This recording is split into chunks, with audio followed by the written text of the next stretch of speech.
આજથી રાજ્યમાં ફરી ઠંડીનું જોર વધશે। રાજ્યમાં હવે કાતિલ ઠંડીનો રાઉન્ડ શરૂ થશે। પવનની દિશા બદલાતા ઠંડી ધ્રુજાવી દેશે। 2 થી 3 ડિગ્રી તાપમાનનો પારો ગગડશે। ઉત્તર પૂર્વના પવન ફૂંકાતા ઠંડીનું જોર વધશે। 5 ડિસેમ્બર સુધીમાં ઉત્તર ગુજરાતના ભાગોમાં ઠંડીનું જોર રહી શકે। અમદાવાદ ગાંધીનગરમાં પણ ઠંડીનું જોર રહેશે। तो 2 થી 3 ડિગ્રી તાપમાનનો પારો હજુ ઘટશે। અમદાવાદ અને ગાંધીનગરમાં ઠંડીનું જોર રહેશે। વધુ માહિતી મેળવીએ સંવાદદાતા સંજય ટાંક મારી સાથે અમદાવાદથી જોડાયા છે। સંજય, અમદાવાદનું તાપમાન આજે કેવું જોવા મળી રહ્યું છે? ખાસ ઠંડી જે 2-3 દિવસથી ઓછી થઈ હતી, આજે કેવી છે?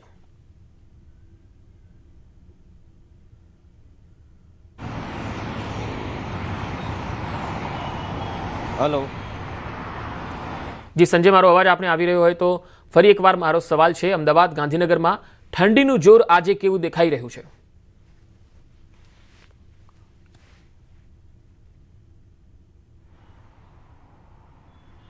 पंकज, अमदावाद सहित राज्यभરના લોકોએ ઠંડીના ચમકારા માટે હવે તૈયાર રહેવું પડશે। આજથી ઠંડીનું જોર વધવાની શક્યતા જે છે તે વ્યક્ત કરવામાં આવી છે।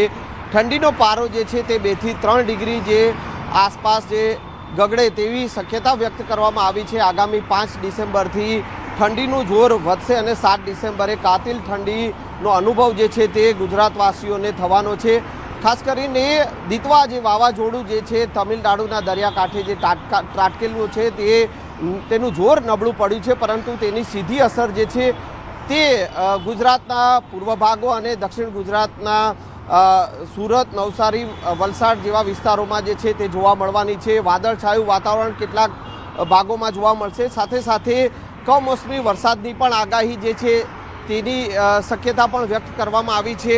સાથે સાથે ઉત્તર પૂર્વના જે પવનો જે છે તેના કારણે રાજ્યમાં ઠંડીનું જોર વધશે। અત્યારે પણ આપ જોઈ શકો છો કે અમદાવાદમાં જે છે તે ધુમ્મસભર્યું વાતાવરણ વહેલી સવારથી શહેરના અલગ અલગ વિસ્તારોમાં ધુમ્મસભર્યું વાતાવરણ જોવા મળી રહ્યું છે અને આ ધુમ્મસભર્યા વાતાવરણના કારણે જે રસ્તાઓ જે છે તેમાં વિઝિબિલિટી જે છે તે ઓછી જોવા મળી રહી છે। એટલે આગામી દિવસોમાં જે કહી શકાય આજથી જે ઠંડીનો જોર જે છે તે વધવાનું છે। ઠંડી વધવાની જે શક્યતા વ્યક્ત કરવામાં આવી છે અને આગામી 5 ડિસેમ્બરથી ઠંડીનો પ્રકોપ જે છે તે વધશે।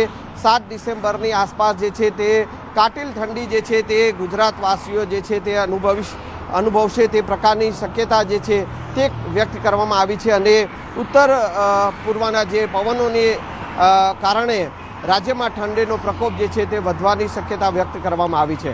સંજય, ખાસ જનજીવન પર અસરની જો વાત કરીએ, કારણ કે બપોરે તો ગરમી હોય છે, સવારે ઠંડી હોય છે અને રાત્રે સાંજે 6 વાગ્યા પછી આખી રાત ઠંડીનું પ્રકોપ જોવા મળતો હોય છે, તો આ બેવડી ઋતુનો અનુભવ છે, જનજીવન પર તેની કેવી અસર?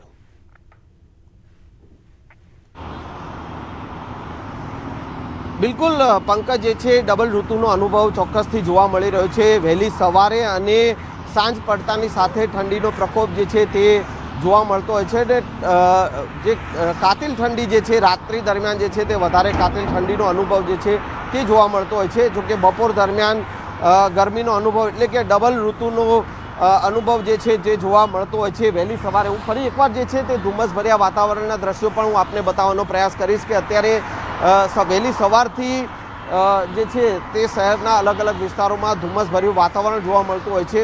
ચોક્કસથી જે ડબલ ઋતુની વાત થઈને તેની અસર જનજીવન પર ચોક્કસથી જોવા મળતી હોય છે અને તેના કારણે ક્યાંક ને ક્યાંક શરદી, ખાંસી અને જે છે ઉધરસ અને શરદીના જે છે તે કેસો પણ અત્યારે શહેરના અલગ અલગ વિસ્તારોમાં જે ઠંડીનો અનુભવ જે જોવા મળે છે અને ડબલ ઋતુનો અનુભવ જે જોવા મળે છે અને તેના કારણે જનજીવન પર અસર જોવા મળી રહી છે અને ઠંડીના કારણે શરદી ખાંસીના કેસોમાં જે છે તે વધારો પણ જોવા।